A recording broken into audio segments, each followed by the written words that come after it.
정법사의 불교와 세상 불교 강의.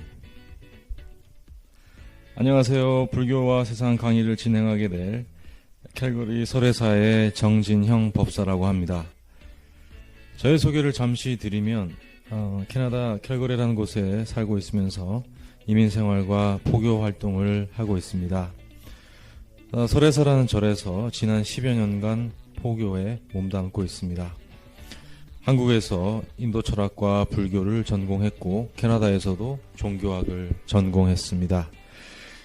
지난 2018년 9월 9일 야단 법석이라는 주제로 첫 개요 강의를 했습니다만 제목을 다시 불교와 세상으로 고쳐서 오늘 개요 강의를 진행하게 되었습니다. 지난 10여 년간 했던 여러 가지 주제들을 크게 6가지 분야로 나뉘어서 강의와 저수를 진행하게 될 예정이고요. 제목에서 보시듯이 세상의 다양한 이슈들을 불교적인 관점에서 조목조목 다뤄보는 시간이 되었으면 합니다.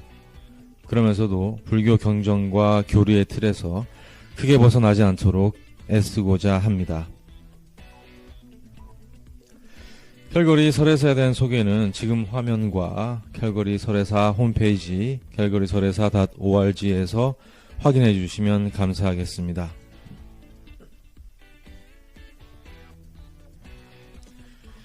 그럼 지금부터 불교와 세상 강의의 순서에 대해서 그 개요를 중심으로 소개를 해드리겠습니다.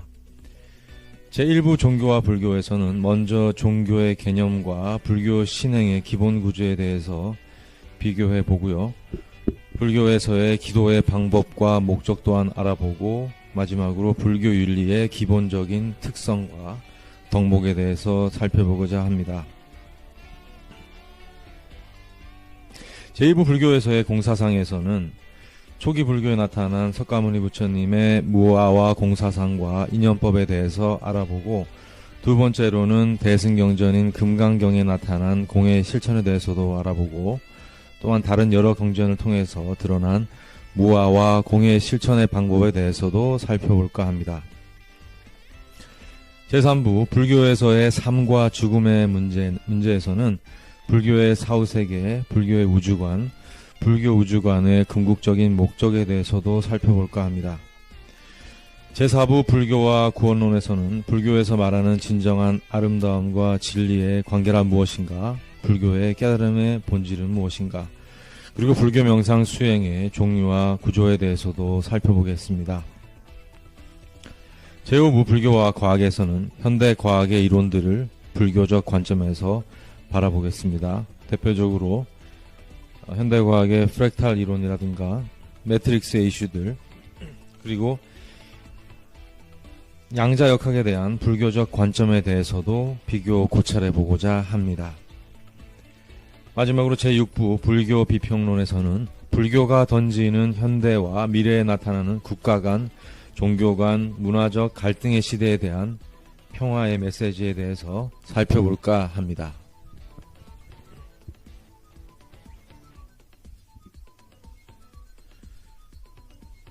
그러면 제1부 불교와 종교에 대해서 살펴보겠습니다. 종교라는 것은 이미 많은 학자들과 종교인들이 밝혀놓았지만 기본적으로 신성한 것, 성스러운 것, 두렵고 절대적인 것, 그리고 선하고 도덕적인 것, 혹은 또한 초월적인 존재에 대한 절대적인 의존과 그로 인해서 발생하는 다양한 사회현상을 일컫는 말입니다. 이런 종교의 개념이 교주, 교리, 그리고 종교 지도자의 계층이 형성이 되면서 종교라는 것이 역사적이고 사회적인 현상으로 정립이 되게 되었습니다. 불교도 의타 종교와 마찬가지로 종교의 외적인 3요소를 갖추고 있는데요. 보통 불법승 삼보라고 불리는 교주이신 부처님과 교리인 불법과 종교 지도자이신 스님의 종교적 핵심 3요소를 갖추고 있습니다. 근데 불교는 무신론이라고 하여 신을 부정하는 것으로도 알려져 있지만 실제로 불교는 신의 존재를 부정하지 않습니다. 다만 유일신을 인정하는 것이 아니라 다양한 신격과 역할을 갖춘 존재들을 인정함으로써 도리어 다신론적이라고도 할 수 있겠습니다. 그러나 모든 중생에게도 불성이 있다는 말씀에서도 볼 수 있듯이 어떠한 존재라도 부처님의 본성을 갖추고 있다는 점에서 가신론이라기보다는 오히려 범신론에 가깝다고 할 수 있겠습니다. 또한 불교의 교리는 크게 공사상과 인연론에 기반을 두고 있는데요. 이를 통해서 고통의 본질과 이 세상의 본질을 빈 것으로 보고 모든 현상을 이해하고 통찰한다는 불교의 특유의 교리적 특성 또한 엿볼 수가 있겠습니다.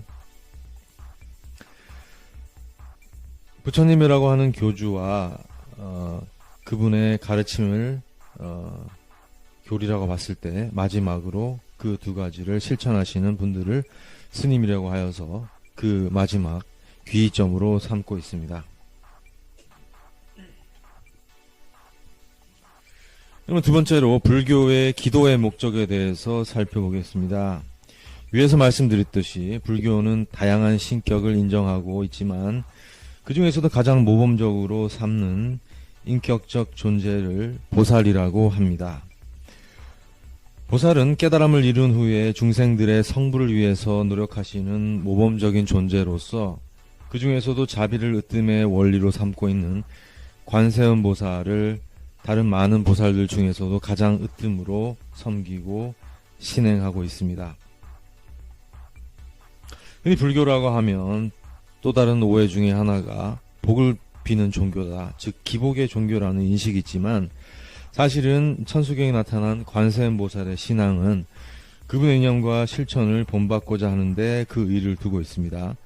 다시 말씀드려서 절에서 매번 법회 때마다 독송하는 천수경은 바로 관세음보살의 사상과 행적을 찬탄하고 그분께 귀의하며 또한 우리의 죄를 참회하고 그를 통해서 그분의 자비심을 불자들도 실천할 것을 기도하고 발언하는 집약된 기도의 근본 지침서입니다.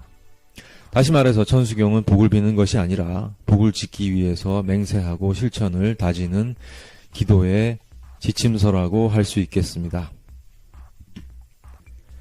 다음으로는 불교의 윤리에 대해서 살펴보겠습니다. 불교의 윤리는 크게 업이나 카르마와 같은 이름으로 잘 알려져 있습니다.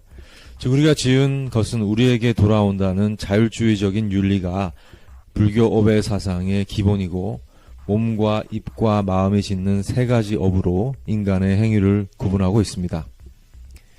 이런 불교의 자율적인 윤리관의 특성은 죄를 지으면 절대자에게 기도하고 그 죄를 감면받거나 면제받는다는 유일신의 종교와는 큰 차이를 보이고 있습니다.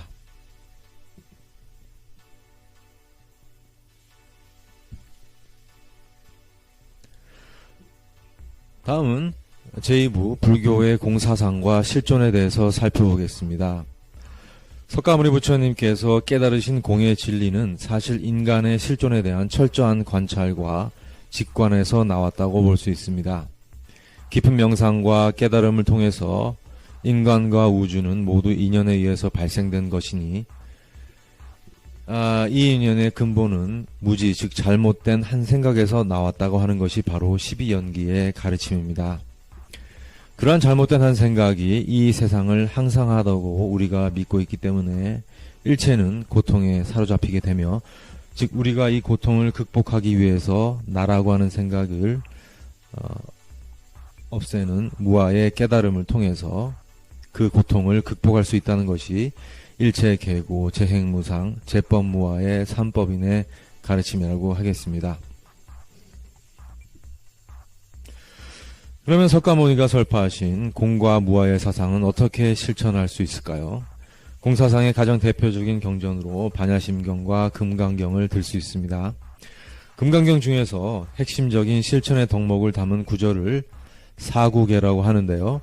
이 사구계에서는 어떻게 하면 공을 실천할 수 있을까에 대해서 총 4번의 개송으로 설명하고 있습니다. 독실한 불자님들은 이 사구계를 외면서 공을 몸소 실천하려고 애쓰는 모습을 쉽게 찾아볼 수 있습니다. 조계 중의 소의 경전이기도 한 금강경 또한 복을 빌고 구하기보다는 깨달음의 실천의 지침서라고 할 수 있겠습니다. 다음으로 수타니파타라는 초기 경전의 예를 들어보겠습니다. 수타니파타에서도 우리가 어떻게 무아를 실천할 수 있을까에 대한 것을 일상적인 생활에서 구체적인 신뢰를 들어서 설파하고 있습니다. 탐내지 말고 속이지 말며 갈망하지 말고 남의 덕을 가리지도 말며 혼탁과 미혹을 버리고 세상의 온갖 집착에서 벗어나 무소의 뿔처럼 혼자서 가라.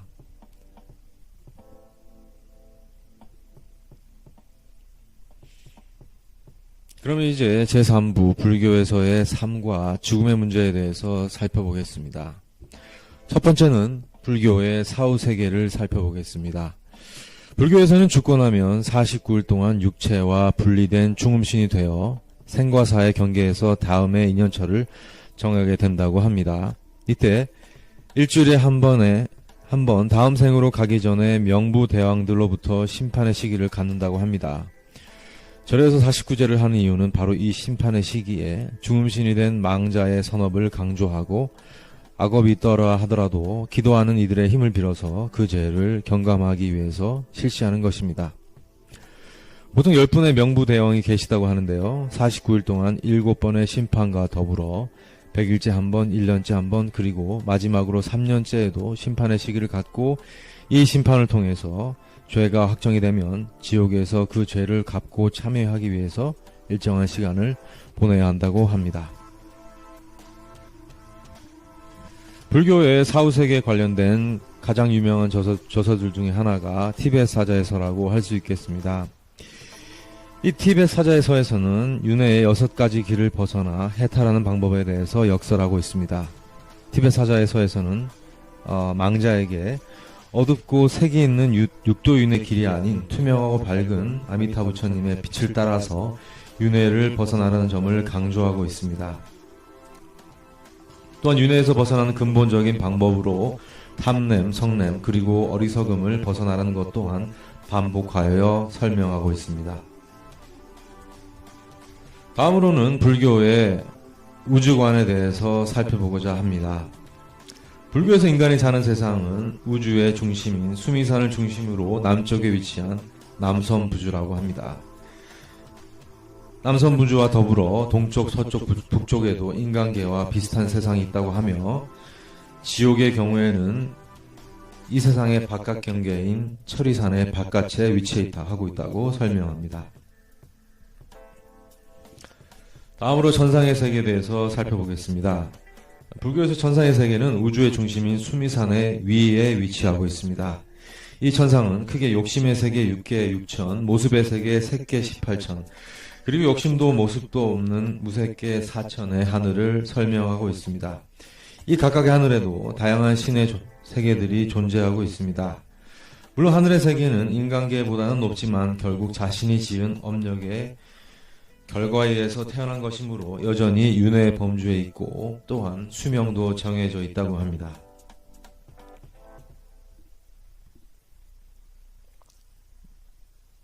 그러면 이런 불교의 우주관의 궁극적인 목적은 무엇일까요? 불교 우주관은 화엄경 입법계품의 선제동자의 구도 이야기에서도 보듯이 그 우주를 떠돌고 방황하는 일련의 과정을 통해서 내 내면에 있는 불성, 즉 깨달음을 추구하기 위한 것입니다. 즉 우리 안에 이 모든 우주에 세상이 펼쳐져 있다고 하는 화엄의 사상은 우주의 진리를 설파하고 있다고 해도 과언이 아닌 것입니다.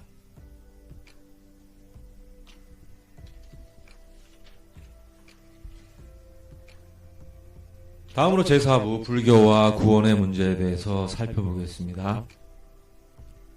불교와 구원에서는 불교가 추구하는 깨달음의 목적, 방법 그리고 그 현상에 대해서 다루고자 합니다. 첫 번째로 불교에서 말하는 아름다움의 의미에 대해서 설명드리고자 합니다. 표에서 보시듯이 불교와 다른 철학 사상들의 비교를 해보고 있습니다. 이 표를 보시면 역사와 전통을 달리하는 철학과 종교들도 진리의 본질에 대해서 설파하고 그리고 이 진리를 어떻게 실천할 수 있을지를 설파하고 그리고 진리와 선함의 추구를 통해서 어떤 아름다운 모습이 인간에게 드러날 수 있을지를 공통적으로 설파하고 있음을 알 수 있습니다.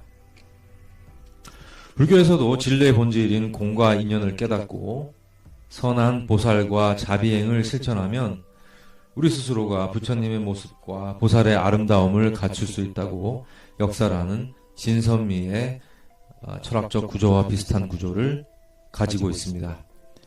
결국 부처님의 완벽한 모습이라고 하는 30 이상 80종호라는 것도 우리의 진리의 깨달음과 자비심의 실천을 통해서 궁극적으로 얻어질 수 있다고 하는 것이 불교 미학이라고 할 수 있겠습니다. 다음으로는 불교 진리의 본질에 대해서 살펴보겠습니다. 불교 진리의 본질은 고통에 대한 파악, 고통의 원인의 파악, 고통의 소멸, 그리고 그 고통의 소멸로 가는 길이라고 할 수 있겠습니다. 이러한 네 가지 단계의 진리의 설법을 사성제라고 합니다. 그리고 그 소멸의 길은 팔정도라고 하는 8가지 바른 길이 제시되고 있습니다. 그 중에서 가장 직접적인 깨달음의 방법은 가장 마지막에 있는 정정진, 즉 바른 삼매를 위한 명상 수행이라고 할 수 있겠습니다. 다음으로는 불교의 명상 수행의 종류와 구조에 대해서 살펴보겠습니다. 불교의 고통으로부터의 구원은 다시 말해서 명상 수행을 통해서 가장 직접적으로 완성이 됩니다. 위의 표와 같이 불교 명상 수행은 크게 멈추고 바라보기로 구조화할 수 있겠습니다. 흔히 지화관이라고 합니다. 이것은 남방 전통의 관법인 윗바사나 수행법과 북방의 전통인 화두수행 모두 멈추고 바라보기의 방법을 강조하고 있으며 우리의 몸과 느낌과 마음에 집중하여 이 세상의 진리를 깨닫는다는 것이 불교의 기본적인 수행의 구조라고 할 수 있겠습니다.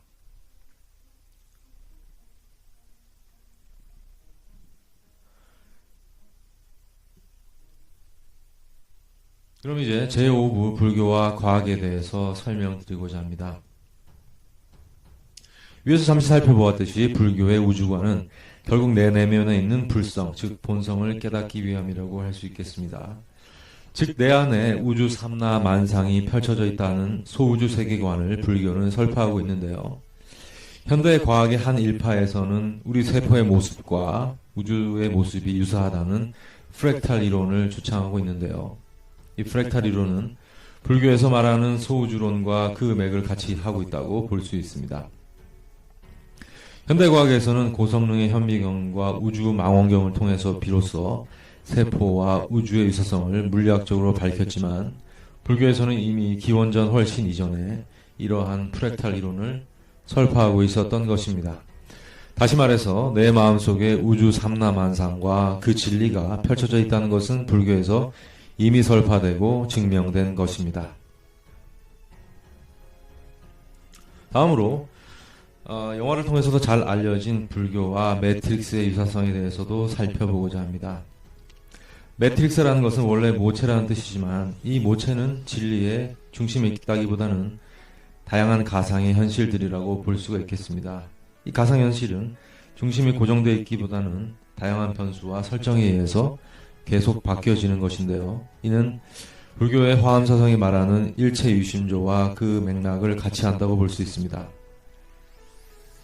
특히 화엄사상을 집대성화의 개성으로 요약하신 의상대사의 법성계를 들여다보면 헤아릴 수 없는 먼 겁이 곧 한 생각이고 찰나의 생각이 헤아릴 수 없는 겁의 시간이다를 통해서 매트릭스의 세계라는 것은 매우 불교적인 세계관이라고 할 수 있겠습니다. 불교와 과학의 세 번째 주제로 양자역학에 대해서 살펴보겠습니다. 양자역학은 상대성 이론과 함께 현대 과학의 양대 산맥이라고 할 수 있는데요. 양자역학의 과학은 원자의 구조와 입자에 대해서 분석한 물리학입니다. 이 양자역학에 따르면 원자는 그 원자 핵 안에 양성자와 중성자를 가지고 있고 그 입자들 중심으로 전자가 돌면서 움직임과 성질을 띈다고 하는 과학이론입니다. 그런데 이 양자역학의 분석에 따르면 이 원자라고 하는 것이 99.9 소수점 12번째까지가 퍼센티지로 실제로 비어있다고 합니다. 즉 우리가 실제한다고 믿는 우리의 모습과 형태라는 것도 사실은 그 경계만을 제외하면 사실상 텅 비어있다고 볼 수 있기 때문에 있다고 할 수도 없고 없다고도 할 수 없는 색즉시공의 또한 공즉시색의 진리와 그 맥을 상통하고 있습니다.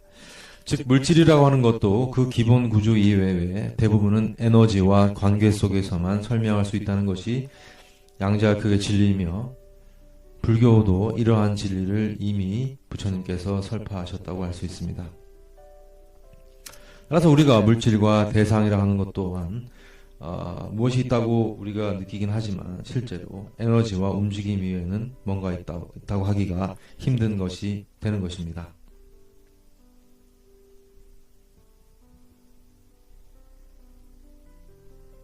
그럼 마지막으로 불교 비평론에 대해서 살펴보겠습니다. 이 불교 비평론은 앞으로 무궁무진한 응용이 가능한 영역이라고 저는 생각을 합니다. 저는 불교의 기본 가르침과 철학적 원리는 많은 가치관과 사상 그리고 종교가 갈등하고 있는 현대와 미래 사회를 위해서 꼭 필요한 가치라고 생각합니다. 즉 앞으로 더욱 다양해질 미래 다원주의 사회에 대한 강력한 화해와 평화의 메시지를 불교가 던질 수 있다고 생각합니다. 우선 저는 영화이지만 보살 사상과 선 불교 사상을 담고 있는 스타워즈 속의 스승 요다의 말씀을 통해서 불교 사상을 살펴볼 수 있다고 생각합니다. 요다는 악한 마음을 어두운 측면이라고 하여 탐냄과 두려움 그리고 악함이 그 어두운 측면을 이루고 있다고 역설하며 제다이라고 하는 보살행을 수행하는 전사들에게 그의 철학을 설파하기도 합니다. 영화가 아닌 현대 역사에서도 티베트 불교의 스승인 달라이라마 같은 분은 폭력의 그릇됨과 세계 평화를 직접 역설하시고 몸소 실천하시는 분이십니다. 달라이라마는 외적인 폭력에 대해서 같은 폭력으로 저항하지 않고 불교의 자비와 사랑을 직접 실천하시며 설파하시고 불교의 사상을 현대 사회에도 몸소 증명하신 분들 중에 한 분이십니다. 또한 다양한 가르침을 통해서 종교 간의 갈등, 사회 간의 갈등을 해결할 수 있는 불교의 설법들을 진행하고 계십니다. 앞으로 불교 비평론에서 다루고자 하는 핵심의 부분은 바로 불교의 평화주의적인 측면과 자비의 사상입니다. 역사를 통해서 불교는 자신의 종교의 이름으로 다른 국가와 전쟁을 일으키거나 자신의 종교를 믿지 않는다고 하여 다른 민족과 문화를 억압하지 않았습니다. 즉 자신의 존재도 공함을 직관하고 올바른 타인과의 인연관계를 실천하고자 하기 때문에 타인이나 다른 국가 사회를 외적으로 억압하고 조종하며 침략하고 소유하는 일에 관심을 두지 않았습니다. 따라서 종교, 사회, 문화, 이데올로기 간의 갈등이 심화되고 있는 국가, 사회 간의 문제들을 해결할 수 있는 다양한 윤리와 철학을 불교가 직접적으로 제시할 수 있다고 믿고 있습니다. 앞으로 이 부분에 대해서는 다양한 문화와 사회현상에 대한 비평과 고찰을 통해서 더더욱 깊게 살펴보고자 합니다. 이로써 불교와 세상에 대한 요약을 마치고자 합니다. 불교와 세상 강의의 지향점은 경전과 논서에 근거한 불교의 기본적인 가치관과 진리관을 살펴보고 불교의 탈종교적인 의미에 대한 철학적 논의를 진행하며 또한 불교가 가지는 세계관으로서의 여러 측면들을 살펴보겠습니다. 궁극적으로 다원주의적이고 탈이데올로기적인 현대 미래 사회에 대한 사회 종교 문화 간의 대화법에 대한 논의를 앞으로 계속 진행할 예정입니다. 향후에 있을 여러가지 상세 강의 내용은 설혜사 홈페이지와 유튜브 채널을 통해서 확인하실 수가 있습니다. 지금까지 짧지 않은 강의 들어주신 모든 분들께 감사를 드립니다. 성불하십시오.